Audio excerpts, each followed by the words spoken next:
Primera llamada, segunda llamada, tercera llamada, comenzamos. Bueno, pues muy buenas tardes, casi ya noches. Bienvenidos a la Biblioteca Andrés Ennestrosa. Como siempre, muchísimas gracias, Freddy, por la oportunidad, por abrir los espacios, por recibirnos, cobijarnos en la Biblioteca Andrés Ennestrosa, que ya es para los escritores en Oaxaca, pues una segunda casa. Chey, muchas gracias por todo el apoyo tecnológico y de logística. Muchas gracias. Y a todos ustedes por tomarse el tiempo de estar aquí. Podrían estar, no sé, scrolleando su pantalla, mirando michitos, lomitos, pero estamos aquí. Y, por supuesto, muchísimas gracias a Antolina Ortiz Mur, nuestra autora, por visitarnos en Oaxaca y traernos tu trabajo, tu más reciente novela que hoy nos ocupa, que es El día que no paró de llover, publicada con Tusquets Editores 2025. Y Tania, aquí la mano maestra detrás también de todas las gestiones para que este evento, y el taller de hace ratito, pues pudieran ser reales, ¿no? Bien, pues voy a leerles brevemente la semblanza de Antolina y también de Tania Cepol. No, ya saben, ¿no? Ya nos podemos googlear y ahí estamos. Y si no, pues en la nota roja. Antolina Ortiz Mur nació en la Ciudad de México. Estudió Humanidades en el Liceo Franco-Mexicano y en la Universidad Iberoamericana, donde impartió clases por varios años. Vivió en la ciudad de Coatepec, Veracruz, donde fundó los proyectos Morfo y Centro Liquid Ámbar, que promueven la educación libre, la conciencia ecológica, así como la equidad de género y cultural sin barreras. Fue finalista de los prestigiosos premios literarios Premio Nadal en España 2019 y el Rómulo Gallegos 2020. Entre los reconocimientos que ha recibido destacan el Premio José Eufemio Lora y Juan Carlos Onetti en Perú, por sus novelas Otumba y Tres Silencios 2009. El primer premio de novela corta Escritoras Mexicanas por Seda Araña 2019, el premio de la Fundación Juan March Sencillo por Las Torres de Arena 2023 y el premio Iberoamericano de Novela Ventosa Arrufat y Fundación Elena Poniatowska por Azul Humo 2024. Creo que ya no quedan de Azul Humo y debo decirles que ya no hay libros. Es una edición que se está agotando o ya se agotó, algo así. Bien. Tania Cepol, apasionada de la lectura, la fotografía y de viajar lento. Ha vivido en Cancún, Mazunte, Buenos Aires, Argentina, Turín, Italia, Oaxaca y actualmente en su ciudad natal, Ciudad de México. Ha trabajado como guionista de programas de televisión, educativos, culturales y de podcast. Especialista en storytelling, ha colaborado en el periódico El Universal y en la revista argentina Al Mundo Marco Polo. Ha publicado 2 libros de relatos en edición de autor. Varios de sus cuentos han recibido reconocimientos, entre ellos el segundo lugar en el 7º concurso de relatos cortos Juan Martín Sauras, la tercera beca Isabel Allende de la Escuela Cursiva de Penguin Random House 2023 y el 4º Premio Iberoamericano de Cuento Fundación Elena Poniatowska y Ventosa Arrufat 2024. Y bueno, mi nombre es Ena Osorio Montejo, me siento muy contenta de recibir pues aquí en Oaxaca Antolina, de que hagamos esta mancuerna, estos vínculos, y pues vamos a comenzar. Bien, yo escribí un texto después de la lectura aquí de El día que no paró de llover, Quiero comentarles nada más que si no escribo el texto, desafortunadamente soy una persona demasiado dispersa y de un detalle me voy a otro detalle y me alejo completamente del tema que nos ocupa. Entonces mejor vamos al texto. Algo. En el libro está... La historia transcurre en 1951. En 1951 en la Ciudad de México ocurrió una gran inundación.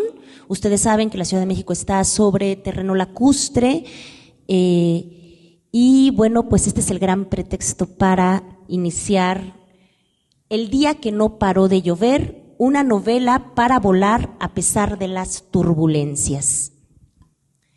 La más reciente novela que yo leí fue, te la terminé de leer el 23 de, no la acabé de leer. Bueno, pero es que nos las pasaron incompleta en el círculo de lectura. Pero ya la tengo, que es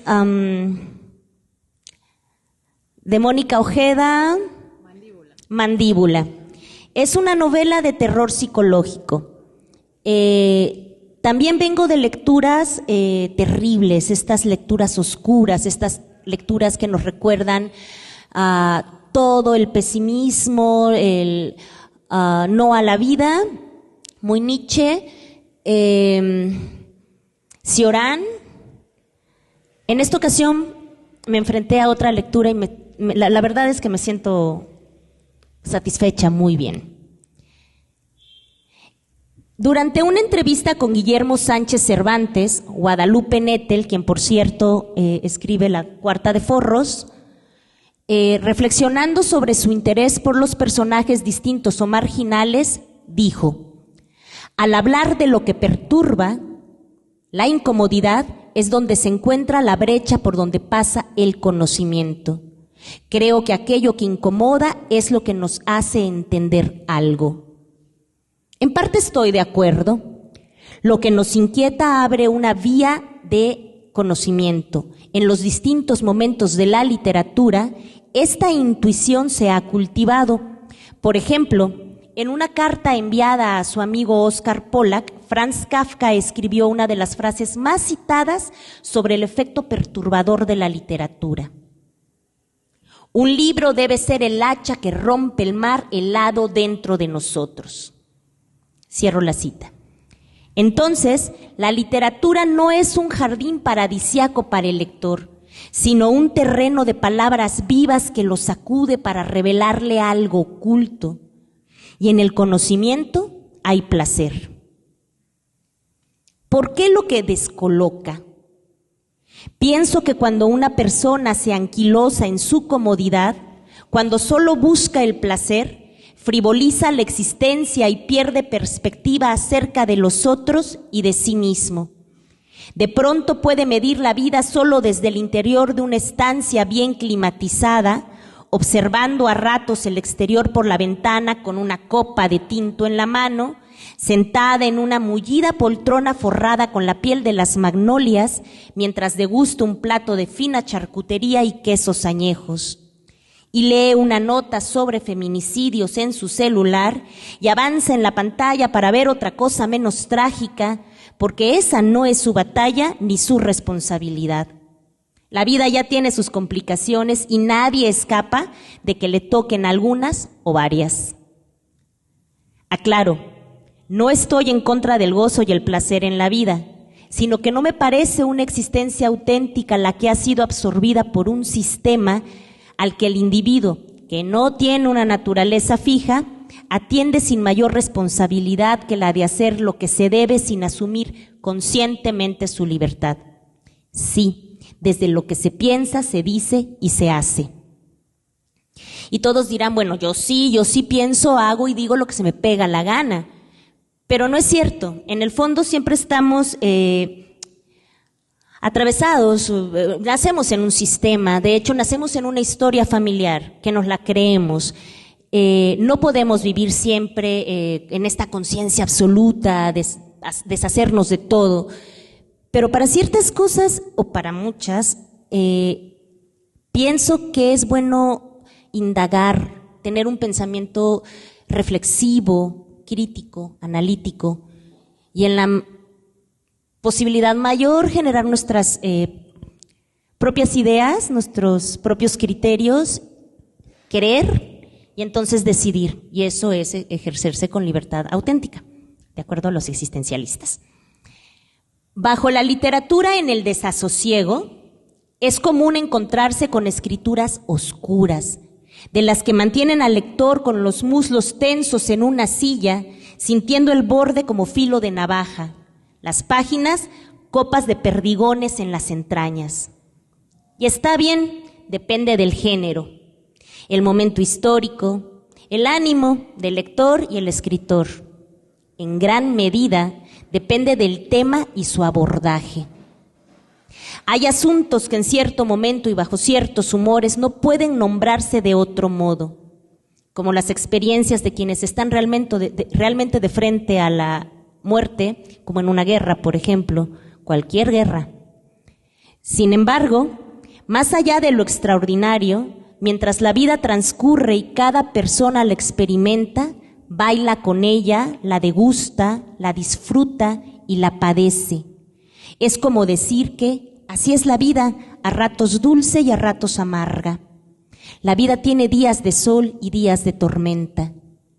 Para entender esto se ha de haber pasado ya por las posturas radicales de la inexperiencia original, natural. Es necesario cierto equilibrio entre los ideales y la realidad, entre las emociones y el intelecto, para hallar los destellos de belleza franca de la vida, para no caer en el sinsentido, botarlo todo y vivir solo desde el abismo. Antolín Ortiz Mur, en su más reciente novela, El día que no paró de llover, logra este equilibrio y, de manera gozosa, mantiene al lector atrapado bajo la incertidumbre por el futuro de los personajes, entendiendo a la Ciudad de México como un personaje también. No se siente en la orilla del asiento como un filo incesante, pero dan ganas de no pararse para leer la novela de cabo a rabo. Sí dispara balines y lo hace con gran elegancia. Por eso van también a la frente y no solo al pecho. Hay un manejo inteligente de los recursos narrativos en el desarrollo y tejido de las historias, lo que provoca la empatía en el lector y aleja los tonos viscerales que pueden desembocar en la sensiblería. Las historias suceden con gran naturalidad. Da la impresión de estar mirando una película desde una experiencia de 360 grados, lo que ahora le llaman experiencias inmersivas, ¿no? Esta novela dispone del hacha, que refiere Kafka, muy fina y afilada, para romper el hielo dentro del lector. Sus personajes, a simple vista, parecen habitantes comunes de una vecindad del centro de la Ciudad de México en los años 50. Así nos vemos desde lo público, como individuos de tal o cual tipo, generalizados y comunes. Lo maravilloso está en la cercanía, en la intimidad, en lo privado. Ahí cada persona es diferente, hasta rara, valiosa en su unicidad. Ortiz Mur nos deja acceder a lo que piensan y sienten los personajes, a lo que atraviesa sus venas y nervios en el presente, desde su pasado y hacia sus añoranzas. Por eso se vuelven entrañables y no es posible formarse un juicio de cada uno a la ligera, como luego ocurre en la vida real entre los de a pie. Está Mateana, una mujer originaria de una población de Oaxaca que se dedica al trabajo doméstico y al cuidado de Fabi en la vecindad. Fabi es un pequeño que tuvo poliomielitis, cojea y sueña con ser piloto aviador. Pasa mucho tiempo sin su mamá, Tulipa.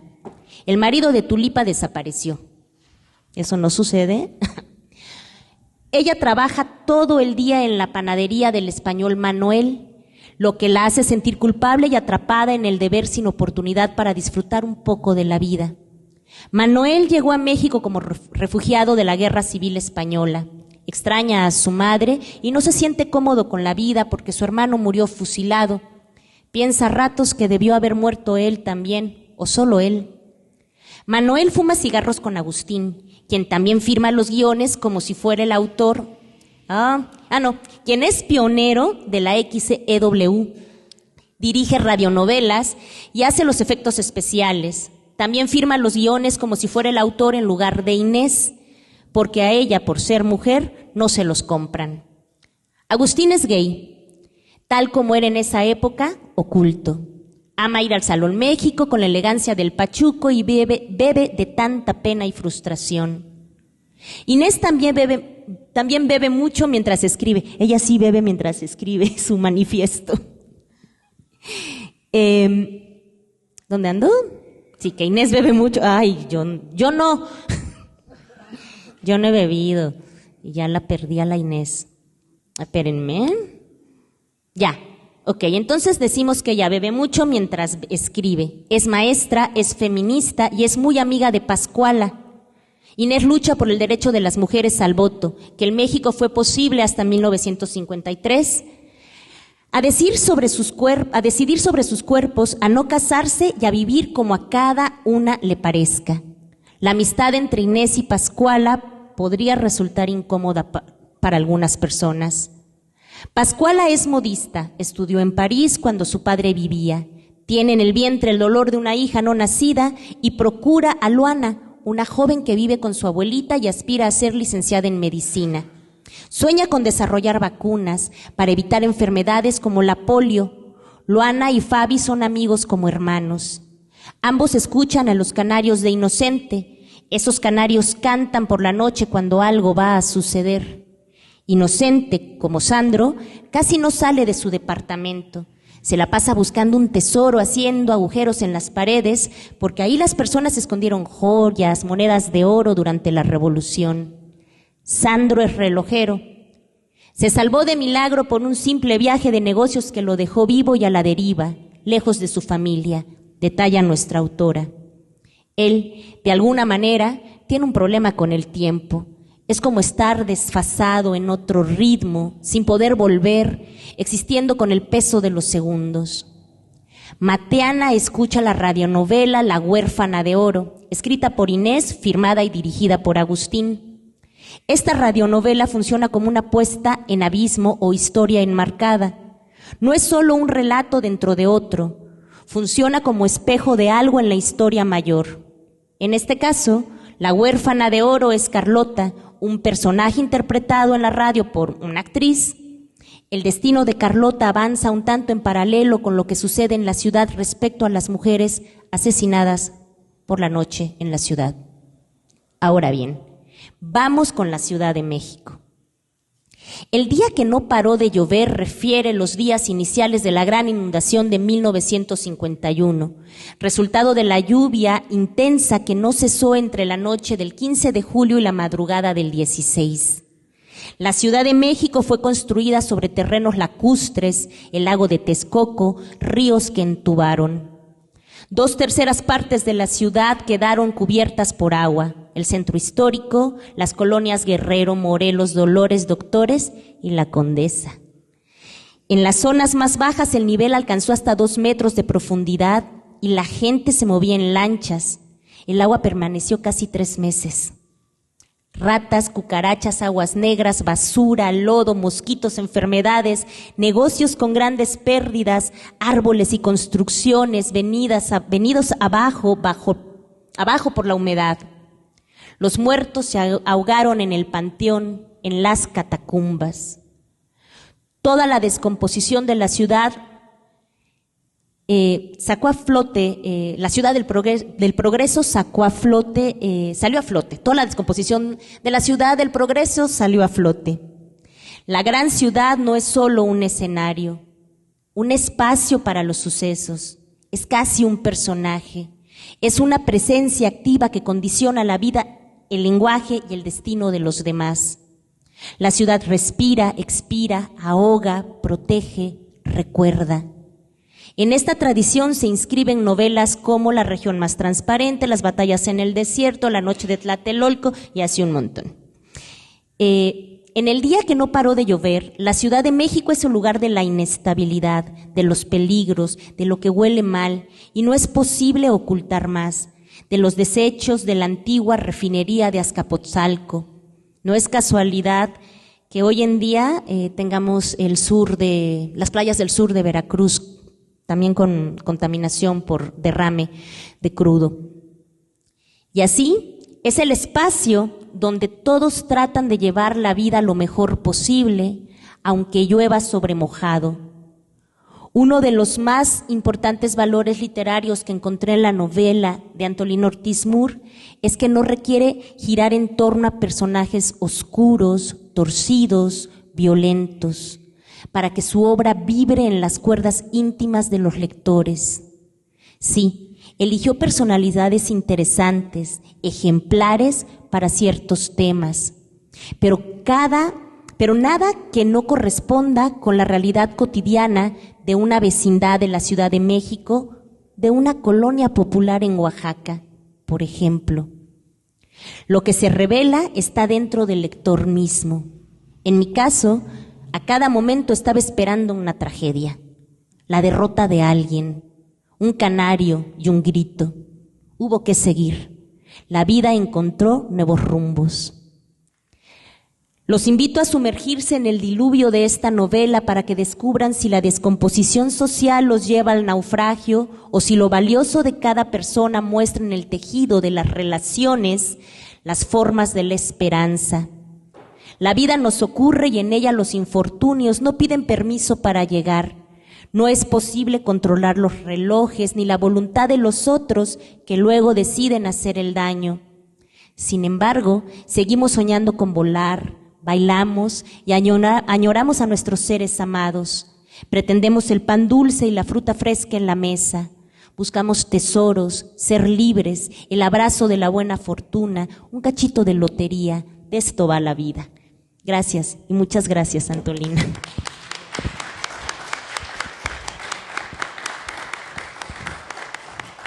Muchas gracias, Ena, y muchas gracias a todos por estar aquí. Yo creo que tú vas a hablar antes que yo, ¿verdad? Sí. Ya. Les paso con Tania. Sí, habíamos que quedado. Venimos juntas desde la Ciudad de México. Ayer paramos en Puebla y ahora Sí. estamos aquí, por fin. todo el día.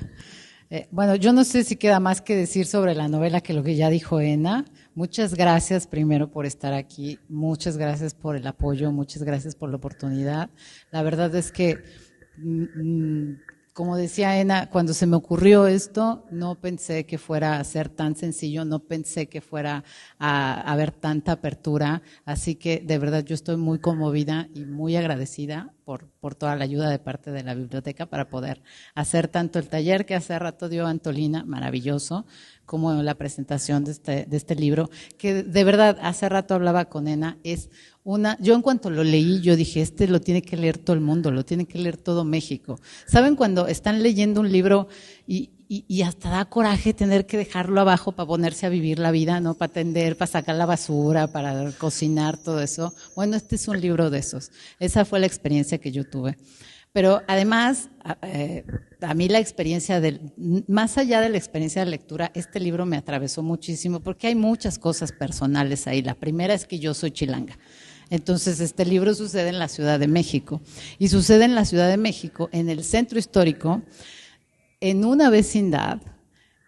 Y yo crecí rodeada de historias de mis tías que vivieron en una vecindad en el centro histórico, en la calle Isabel la Católica, y entonces muchas de las cosas que va contando, claro, yo tenía la imagen en mi cabeza, ¿no? Yo esa vecindad ya la conocía, ya la conozco, sé perfecto cómo es, sé quién llega, sé cómo es cuando no llueve.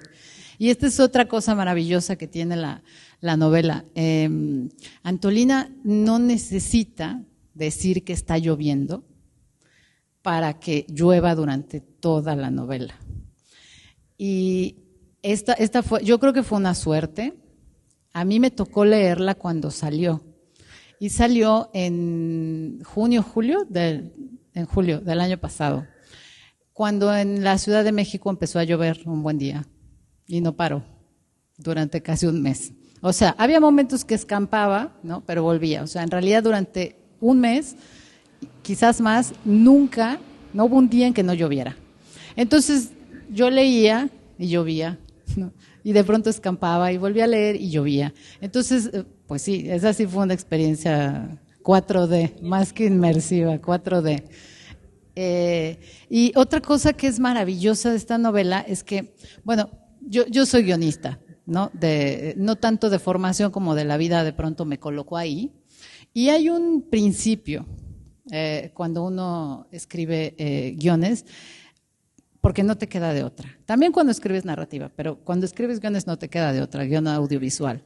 Y es este principio de show, don't tell, o sea, muestra, no lo cuentes.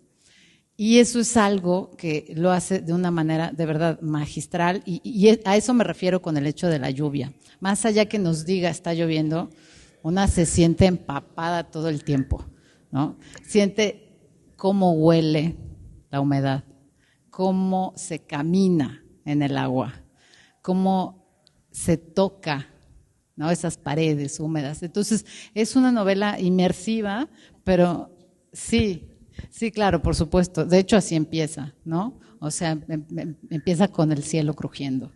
Entonces, bueno, esa es una de las cosas maravillosas. Permítame que yo traje mi acordeón, pero si no me pongo los lentes no veo.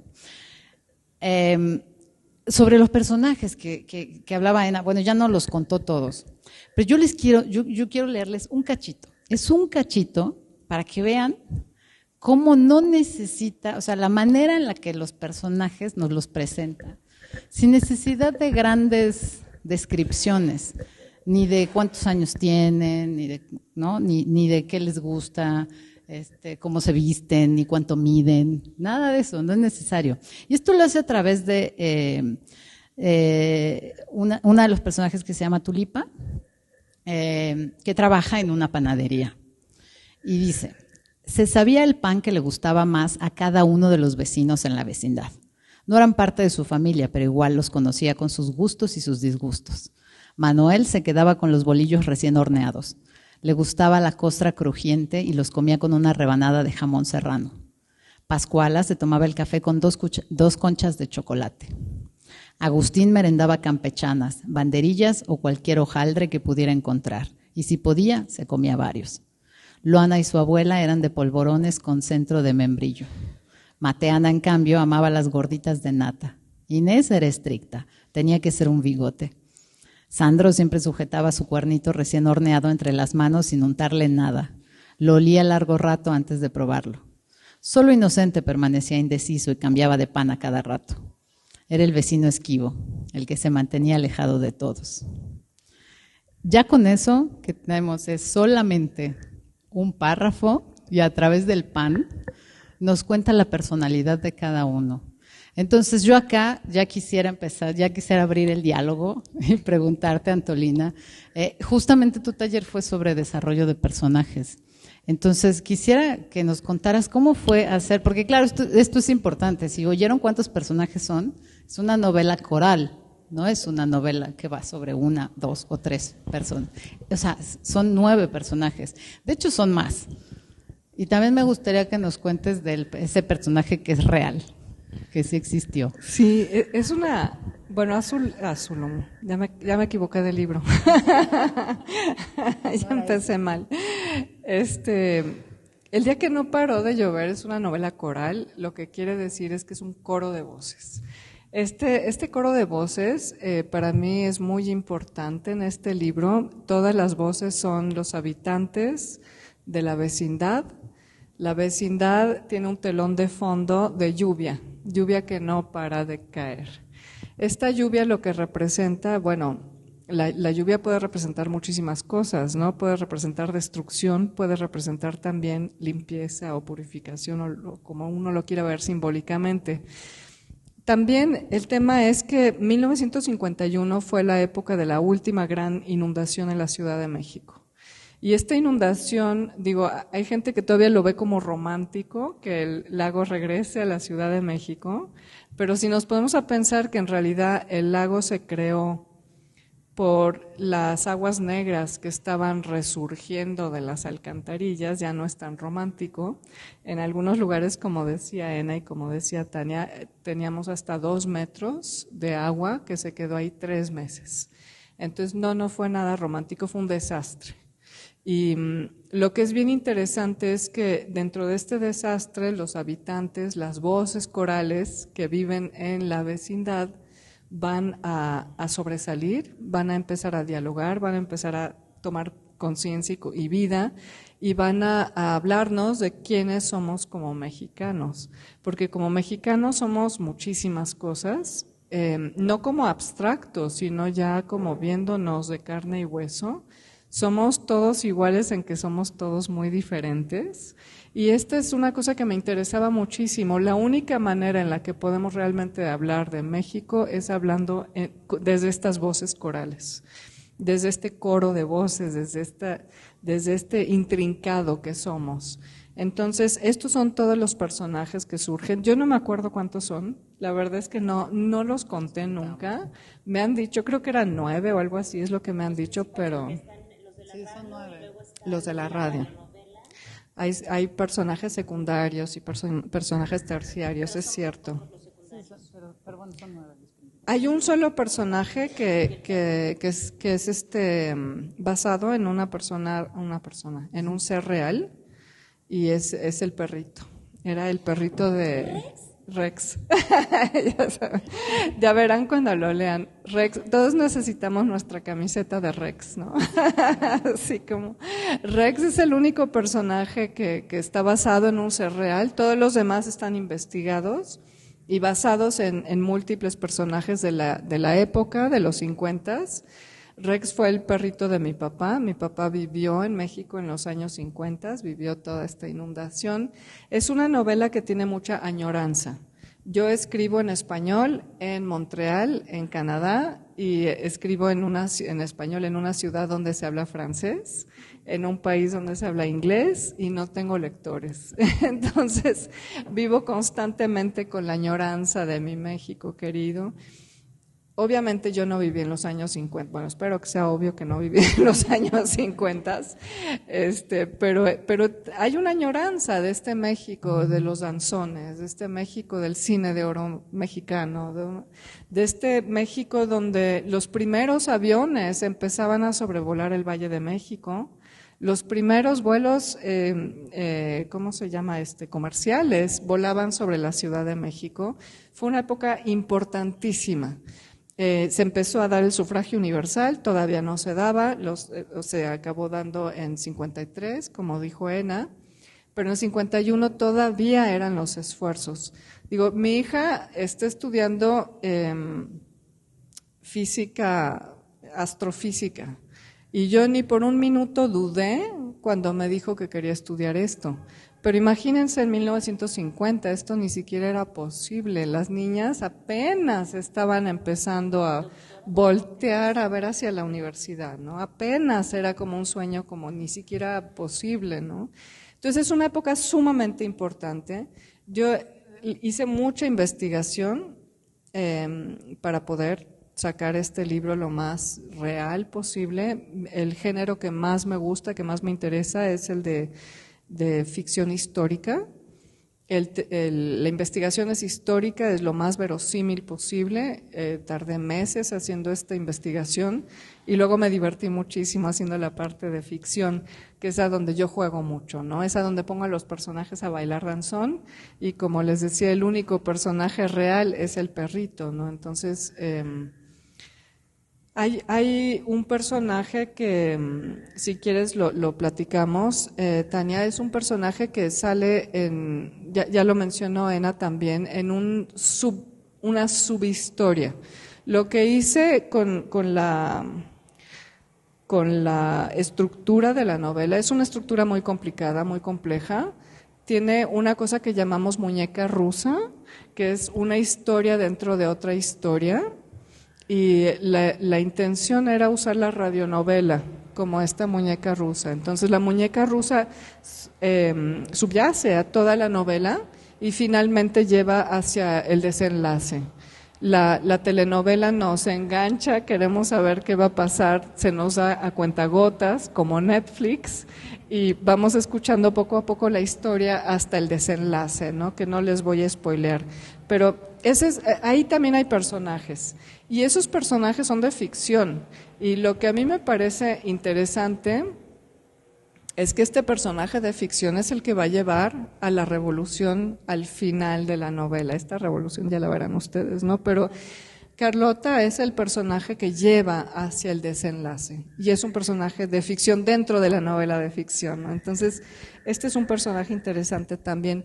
Un personaje que no es de carne y hueso es la vecindad. Es sobre ese quería, exacto, a ese también quería llegar. Porque hay una cosa que es increíble. Este personaje es como, tiene muchísimos ojos, ¿no?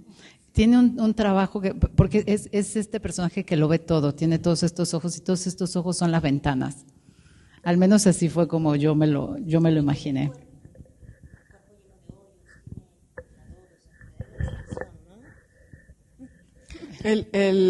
Originalmente la vecindad era un edificio, y cuando empecé a trabajar con mi primer lector y con mi editor, con el que he trabajado muchos años, él me dijo varias cosas. Me dijo, a ver, hay personajes que tienes que quitar y personajes que tienes que añadir.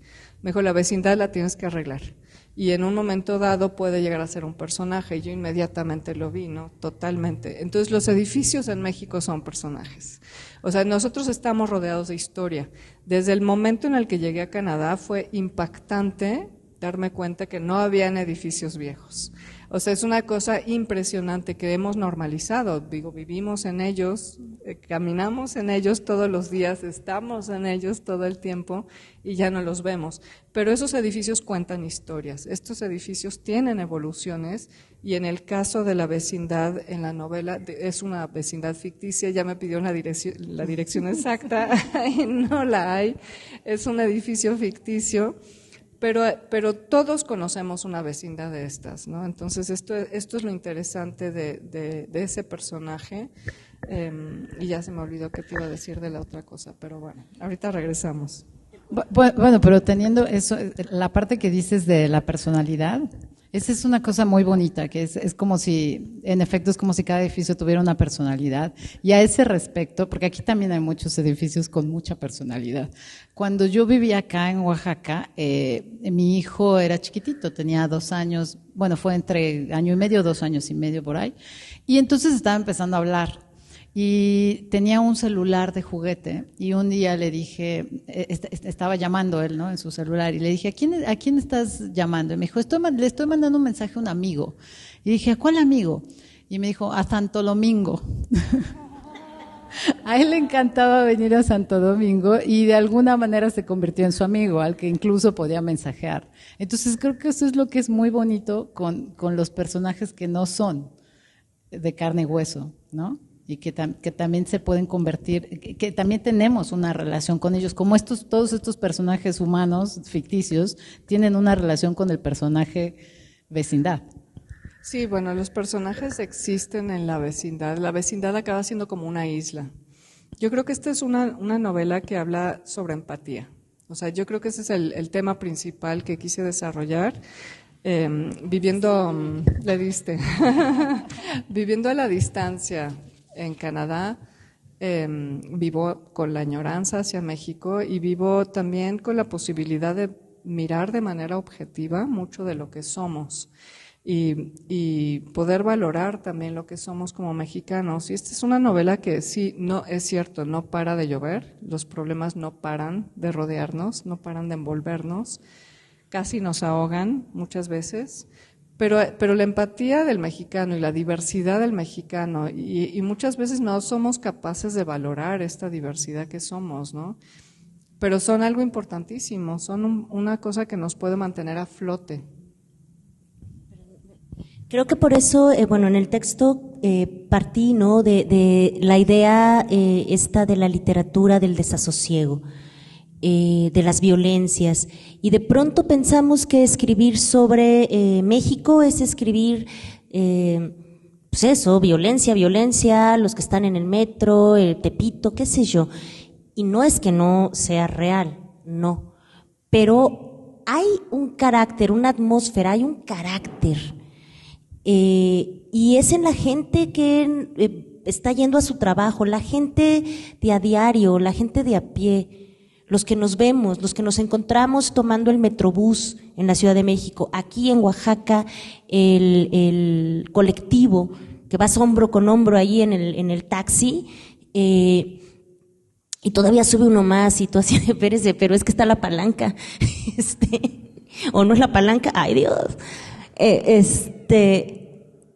y que a final de cuentas cuando suceden cosas que son extraordinarias como una inundación, porque vamos, eso no ocurre todo el tiempo, como un terremoto, que aquí pasan en Oaxaca y también en el 85, Ciudad de México, sale esta otra forma de ser del mexicano, que finalmente, en efecto, nos llueve sobre mojado, como la canción creo que es de Charly García, ¿no?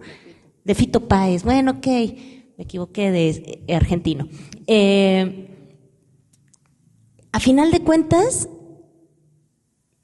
hay esta resiliencia y no es tirar la toalla, no es desilusionarse del mundo. Me encanta la manera en la que es posible a través de los pensamientos de entrar en las historias de cada una de las voces, en sus canciones, podemos lograr esta empatía. Entonces ya no nos es fácil juzgar como cuando vamos en la calle y decimos, ese de allá ha de ser así y así. No, entras y comprendes. Y todos los personajes que se eligieron tienen una problemática que además hoy en día tiene muchísima vigencia, ¿no? Por ejemplo, poder comprender a la jovencita que quiere estudiar, poder comprender a la mujer soltera que está con un hijo y que tiene que partirse en 1000 pedazos para mantener al hijo, poder comprender la soledad de las otras personas, poder comprender a Andrés, poder comprender el alcohol y no desde ojos moralinos. Creo que eso es algo maravilloso y la manera en la que se forja, porque eso es lo que hacemos en la sociedad, la manera en la que se forja comunidad. Y estamos allí, en las buenas y en las malas, no metiéndonos hasta la casa, bueno, pero sí generando esto, y ese es el mexicano de a pie. Eso también es México, no nada más la Ciudad de México, que sí lo ves mucho, pero eso también es México. No sé si quieres añadir algo a eso, Tania, si no me lanzo. Bueno, es que en realidad creo que justamente esa es la cosa, que esta matrioshka de la que tú hablabas, que usaste, no, esta muñeca rusa, estas historias hay muchas cosas que atraviesan, hay muchos temas que atraviesan a los personajes, ¿no? O sea, por un lado ahora que Ena hablaba de la violencia, es que la violencia sí está presente. Está presente la violencia, está presente la soledad, está presente la resiliencia, ¿no? Entonces y a mí lo que me parece increíble es que dentro de todo esto, encima, nos mandaste una historia de amor. Que obvio no se las vamos a contar, pero incluso tiene eso. Sí hay una historia de amor para los románticos del grupo. Y mañana, que es el 8M, cuando están en la marcha para lograr el voto, hay una marcha, hay una marcha en la novela, porque sí fue la época en donde es totalmente ficticia la marcha, ¿no? Pero hay varios temas que me parecen importantes mencionar en la novela. Uno es las soledades de cada uno de los personajes. Los visitamos a cada uno. Visitamos un poquito los conflictos de cada uno, visitamos la complejidad de cada uno. Yo creo que cada personaje tiene que tener su propia complejidad. Hay un tema que desde Azul Humo ya me estaba interesando mucho, y antes también, es el tema de la migración. Yo creo que estamos viviendo una de las migraciones o la migración más importante en la historia de la humanidad. Y muchas veces se nos olvida que la migración también viene hacia México, ¿no? O sea, no solamente son los mexicanos que están migrando al exterior, que es lo que a veces nos preocupa. Hay que observar la migración en su totalidad, hay que tratar de verlo en su complejidad, en su diversidad, porque la migración es cierto que nos trae mucho dolor. Yo soy de familia de migrantes hacia México y hacia afuera de México, de las dos, y yo creo que migrar implica dejar cosas atrás. Yo creo que migrar implica romperse. Migrar implica muchas cosas, pero también migrar implica una riqueza extraordinaria.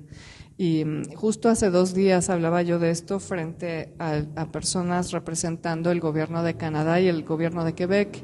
Y les decía que yo como migrante a Canadá siento que he dejado muchísimo atrás, siento que me he roto, me siento muchas veces con mucho dolor porque he dejado mucho atrás, pero al mismo tiempo siento que me he enriquecido muchísimo. Yo siento que el país o el lugar a donde uno migra te enriquece muchísimo y el país que te recibe se enriquece muchísimo. Yo sí creo que soy una persona con mucho más, no sé, complejidad desde que vivo en Canadá. Uso más idiomas para empezar, entonces tengo más universo en ese sentido, mi literatura se ha vuelto más compleja, pero al mismo tiempo Canadá también se ha enriquecido con mi llegada. Y yo creo que eso es algo muy importante que hay que entenderlo. México tiene que entender que sus migrantes lo han enriquecido. Muchas veces sentimos que no, nos están quitando, nos han empobrecido. El ser humano es un ser migrante. Desde siempre lo hemos sido. Y esto es lo que nos enriquece, esto es lo que nos ha convertido en la genialidad que ahora somos y también el horror que somos, ¿no? Y yo creo que hay que entenderlo. Entonces, una novela escrita en los 50, una novela escrita desde una perspectiva histórica, se puede convertir en un espejo. Y yo creo que ese es el valor de la literatura, que es literatura de ficción histórica. Porque realmente podemos ver tanto, digo, los libros nos enseñan tanto, ¿no? En general, pero esta novela pretendía ser un abrazo con mucho cariño hacia lo que somos como mexicanos, ¿no? Desde esta migración. Hay un personaje que no es un personaje, más bien es una entidad que aparece a lo largo de toda la novela y es el tema de la maldad. La maldad no es... Originalmente, en la novela original que escribí originalmente, el malo era una persona y el malo era un hombre. Y llegó un momento en el que dije, no, el malo no puede ser un hombre y no puede ser una persona. El malo tiene que ser todas las personas que habitan el país, porque en realidad es un problema social. Y yo creo que me quedé mucho más conforme con esta idea que con la de una persona física, porque en realidad la maldad es una cuestión que tiene que ser como trabajada de fondo y de raíz. Entonces es mucho más complejo. No es nada más atrapar a la persona y meterla a la cárcel, sino que es un síntoma, es una cuestión muy compleja, es una cuestión histórica. En ese sentido yo creo que funcionó mucho mejor y también funcionó mejor para la tensión en la novela, manejarlo como una entidad. Y todos los personajes se tienen que enfrentar a esta sensación de maldad que somos. Y creo que la novela también maneja el tema de la empatía en paralelo al de la maldad y lo maneja como una cosa que todos somos. Todos tenemos esta empatía, todos tenemos esta capacidad de ser amables con el otro. Hay muchas escenas en la novela y yo creo que, aunque es ficción, están claramente sacadas de la realidad, de mi realidad como mexicana. Es justamente al respecto de las historias, adentro de las historias, y hay una historia que es muy sutil, pero que para mí al menos representó simbólicamente esto de la empatía y la esperanza, que es la historia de un billetito de lotería. Ese es algo también ahí que flota, ¿no? Es como de repente es como una mariposa dentro de la historia, ¿no? La verdad es que es una novela muy cinematográfica. Entonces, si uno piensa en una peli, de pronto este billete es como una mariposita que puede pasar en una escena y de pronto pasan otras escenas y hay otra y vuelve la mariposita, ¿no? Yo al menos lo vi así porque la formación es muy audiovisual. Y lo que quería preguntarte también es, tú en la investigación que hiciste, en ese tiempo todavía existían, porque bueno, esto lo sabemos, ¿no? Que la Ciudad de México está, básicamente vivimos arriba del agua, ¿no? O sea, taparon todo y no se anda por ahí, o no sé si ya pasó de moda, lo vi hace como una semana, un videíto de inteligencia artificial donde muestran desde Tenochtitlán hasta la Ciudad de México al día de hoy, ¿no? En un time lapse. Y claro, se ve cómo se van tapando todo, ¿no? Y cómo estamos cimentados en agua, lo cual es como un oxímoron, ¿no? Entonces, y como que se entiende muchísimo que tengamos tantas calles y avenidas que se llaman ríos, ¿no? En ese tiempo todos estos ríos todavía corrían con agua. En los años 50, lo que pasa es que la tecnología para convertir a la Ciudad de México, el Valle de México, en un lugar habitable, es considerada una de las tecnologías de ingeniería civil más espectaculares del mundo, ¿no? Más complejas del mundo. El Valle de México no debería ser habitable, no deberíamos estar viviendo ahí para nada, ¿no? Porque es un valle, es un cuenco a donde el agua se junta. Entonces, lo que había desde el Porfiriato era un sistema de drenaje que sacaba el agua del Valle de México con enormes tuberías y tenían pendientes que sacaban el agua, ¿no? El problema es que la Ciudad de México, como está construida en una zona lacustre, tiene la tendencia a hundirse. Y al hundirse, la pendiente que sacaba el agua de la ciudad, pues ya se pueden imaginar, la pendiente cambió y ahora el agua venía hacia la ciudad en vez de sacar el agua de la ciudad. Un problema serio que sucedió desde los 50 y ahora en la inundación del año pasado, de julio del año pasado, fue exactamente lo mismo, fue el tema de la basura. Entonces las tuberías se tapan y entonces no son capaces de sacar el agua de la Ciudad de México.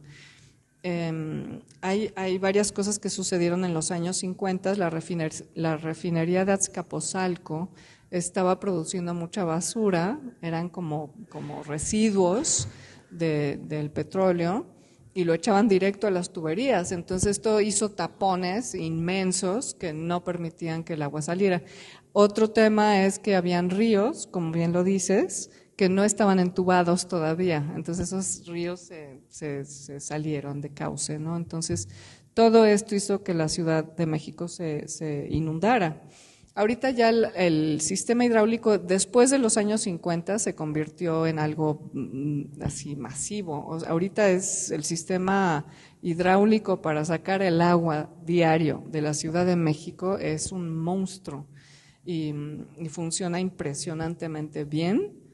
Nos inundamos impresionantemente poco, pero los problemas siguen existiendo y el peligro sigue existiendo porque es un cuenco y vivimos en esa zona que tiene la tendencia a volverse lacustre nuevamente.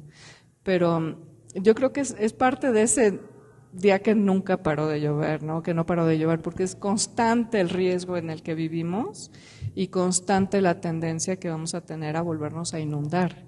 Entonces, pero también está constante la posibilidad de cambiar la tecnología para mejorarla. En los años 50 el gobierno estuvo haciendo un esfuerzo inmenso porque la Ciudad de México creciera. La consideraban muy chiquita y querían que creciera, querían centralizar todas los poderes en la Ciudad de México, ¿no? Todo lo que existía en la Ciudad de México. Y parte de este esfuerzo, después de se llama la última gran inundación de la Ciudad de México porque fue la última gran inundación de la Ciudad de México, no ha habido otra. Y espero que no la haya. Pero después de eso se hizo un trabajo hidráulico digo, yo no soy ingeniero, pero si lo investigan, ahí está toda la información. Se hizo todo un esfuerzo por sacar el agua y no ha habido otra gran inundación. Hay pequeñas, hay algunas que nos espantan mucho, pero nada que ver con la que sucedió. Vean las fotos de los 50, son espectaculares. O sea, realmente fue una catástrofe. Justo, qué bonito que lo dijiste, porque estaba mirando esta bellísima foto de la portada y empezando de atrás para adelante hablando de la portada, te he escuchado decir varias veces que hay muchas fotos, ¿no? Y que son fotos muy impresionantes, pero quisiera saber ¿por qué elegiste esta en particular? Si la elegiste tú y por qué fue esta la que quedó. No la elegí yo y hay una historia un poquito triste que creo que no les debería decir, pero se las voy a decir. es que en realidad se eligió otra foto. No la elegí yo, la eligió la editorial. Era una foto increíble, lo siento mucho, no se las pude traer. Era una foto increíble, muy, muy poderosa. No nos liberaron los derechos de autor para usarla. Nos liberaron los derechos por 3 meses y nos dijeron luego nos tienes que pagar y pues no era posible. Esta fotografía es de Bodil Christensen. Ella, tengo idea que estaba en la Ciudad de México durante los 50s. Me parece que es de Finlandia o de Suecia, no me acuerdo. Perdón, no me acuerdo del dato.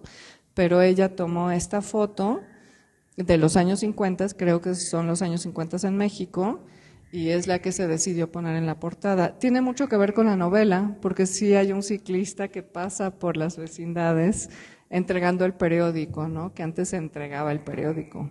Existía el fenómeno. Déjala, Estela. Entonces, pero sí, vean las fotografías, son impactantes y bueno, pues son de un pasado que no tan remoto, es de nuestros papás o abuelos, ¿no? 75 años. Esta famosa calle, Madero, hay un leoncito, una cabeza de león en una esquina y hasta ahí en esa zona llegó el agua. ¿No? Y se ven, hay fotografías donde la gente está en sus balsas, lanchitas, y también hay imágenes donde pusieron, en zonas donde no se inundó tan alto, tablones para cruzar de una acera a la otra, y cuando llegaba el agua hasta la rodilla, estaban los cargadores para cruzar. Que aparecen, sí.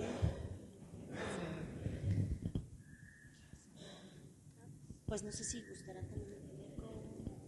No sé si quieran hacer preguntas o si tengan algún comentario sobre la novela. Antes de cerrar, nos gustaría escucharlos también. A mí me encantaría escucharlos.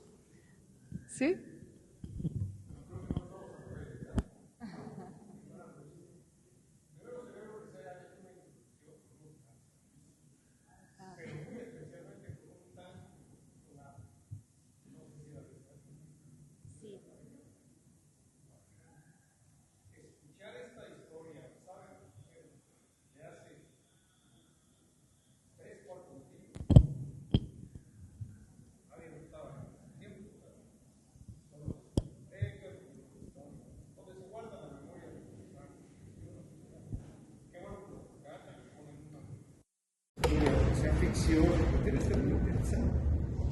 Porque hay esos fenómenos que son a veces repetitivos, no tan graves como en la Ciudad de México, pero que pasa, no se atiende. Yo recuerdo porque lo viví el 6 de octubre de 1999, a partir de 2 fenómenos meteorológicos, uno que vino del Caribe, que era una depresión, y luego tormenta tropical, luego un frente frío, juntan el Golfo de México y hacen una cosa que se llama la tormenta perfecta. Y esa gran masa húmeda se estrella en la Sierra Madre Oriental y cae tanta agua como creo que en el mundo. Que arrasó ciudades, fraccionamientos enteros, las ciudades del norte de África, pueblos más pequeños que desaparecieron. Ese fenómeno se volvió a presentar el año pasado. Y quizás son algunas consecuencias y quizás los mismos actores. En el gobierno no hubo cambios, pero quizás los presidentes sí. Yo no sé y espero que nunca suceda, como decía Fuentes, hay que decirlo para que no suceda, para desacusarlo, un tremendo fenómeno de circulación en México sería terriblemente catastrófico. ¿Qué bueno que se escriba de esto para que reflexionemos con estos temas y seamos una sociedad no solo resiliente, no solo levantarnos de la catástrofe, sino ser más preventivos? Y eso lo podemos hacer todos y de manera cotidiana en nuestra casa. ¿Cómo? Pues hay tecnologías hogareñas para evitar este tipo de situaciones. Quizá nos acerquemos no al exceso de agua, como en este caso, sino a la escasez. Yo nada más lo dejo con una reflexión en voz alta, nada más. Muchas gracias. Sí, para contestar un poquito, sí se han hecho algunas reacciones. De nuevo, esta fue la última gran inundación de la Ciudad de México. Sí se tomaron muchas prevenciones en este caso, pero yo creo que más importante que eso es un telón de fondo. Es una metáfora de lo que estamos viviendo como mexicanos, esta agua, ¿no? Y esta lluvia y esta inundación. Nos estamos inundando, como el agua nos está llegando al cuello. Y es una reacción, requiere de una reacción de la población en general. O sea, no tanto apuntando dedos. Y yo creo que en esta novela, por lo menos, no quise hacer eso, sino que quise ver cómo la población de la vecindad reacciona. De nuevo, como metáfora, la vecindad es una isla, la vecindad es México y los pobladores somos nosotros, o sea, de alguna manera. Entonces, me han hecho notar, bueno, hay personajes que tienen más economía que otros en la vecindad. Bueno, es una metáfora. O sea, y Ena lo mencionó de una manera que me gustó mucho. En todas las presentaciones que he hecho hasta ahorita no lo habían dicho de esta manera. Y es un poquito el tema de no juzgar. Y me gustó mucho eso porque sí fue intencional no juzgar a ninguno de los personajes, sino verlos dentro de su realidad. Porque muchas veces siento que es fácil saltar a conclusiones porque somos seres hechos de prejuicios también, desde donde estamos educados, desde quienes somos. Y me gustó mucho cómo salieron los personajes porque creo que hablan desde su honestidad, desde sus limitaciones. Y creo que en ese sentido los personajes van a ser capaces, espero. El billete de lotería pasa de mano en mano, es un símbolo de que la suerte puede cambiar y el final es abierto. Y no se los revelo porque ojalá la lean algún día, pero la intención es entender que sí puede ser la prevención, pero también puede ser la suerte, ¿no? Que cambia. Y creo que es importante siempre tomarlo en cuenta, que las cosas pueden y van a cambiar, ¿no? Entonces, esa era una de las intenciones también. De hecho, yo lo menciono, ¿no? Yo me sorprendí cuando te deja puesto en vacío lo que le pasa a uno, no te lo concluyes, porque eso te va enganchando también, y luego se va solucionando, vas encontrando, ¿no? Pero yo estaba todo el tiempo esperando de verdad la desgracia, que ya mataran a alguien, que alguien se matara, que algo pasara, que se muriera, algo. Y de pronto me di cuenta que mi temor, o sea, el temor que yo tenía era el mío, y era yo la que estaba con esa visión. Entonces hubo una afección también a mí como lectora, a mi perspectiva. Y eso fue rico. Yo lo disfruté porque de pronto es como, ya, suelta también un poco. Yo no puedo solucionarlo todo, no puedo hacerme responsable como Sandro quería del tiempo y mover los relojes, ni me voy a encontrar un tesoro, ni vaya, ¿no? Finalmente son estos pequeños detalles y ese hacer, insisto, comunidad, porque está allí, es allí donde nos juntamos. De hecho, estamos aquí porque lo hicimos, ¿no? Yo he hecho un montón de cosas en comunidad con amistades y eso es lo que de pronto te mantiene a flote cuando de verdad tienes el agua hasta el cuello y sientes que ya no das más, que eres capaz de comprarte un revólver. Y eso también ahí lo dejo al aire. Déjalo al aire. Yo creo que una de las virtudes de la novela es que todos los personajes son totalmente cotidianos. Ajá. O sea, no hay ningún superhéroe, ¿no? Somos nosotros, es lo cotidiano. Ningún asesino. Ni buenos ni malos. No. Bueno, pues si tienen alguna otra pregunta, me gustaría escucharlos. Duda, comentario. las quejas después. Pues les agradecemos muchísimo que estén con nosotros. De veras es muy emocionante para mí estar con ustedes y me encanta muchísimo la fotografía, y uno de los primeros lugares a donde vine a fotografiar de jovencitita fue Oaxaca, por supuesto, y revelando en cuarto oscuro y toda la cosa, y eso ya no existe. Entonces también la nostalgia de ese México que ya no existe, ¿no? Hace 30, 40 años. Pues muchísimas gracias por estar con nosotros y que sigan los danzones, sigamos bailando y gozando. Gracias. Actividades que vienen futuras porque todavía tenemos. También eso que es. Gracias. Es que justo quería contarles que Antolina, como ya lo dijo, viene desde Canadá, entonces no podía venir solamente un día. Entonces, el próximo martes vamos a estar a las 6 de la tarde en la Mezcalería Cuish, que es una colaboración con Librería Ático, y ahí vamos a presentar esta otra, que es Azul Humo, junto a las antologías de los cuentos ganadores de ese año, del 2024, y del año anterior, del 2023.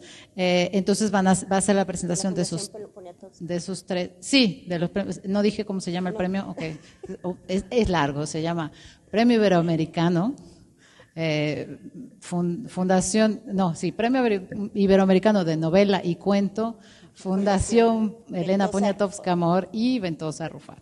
Así de largo era el nombre.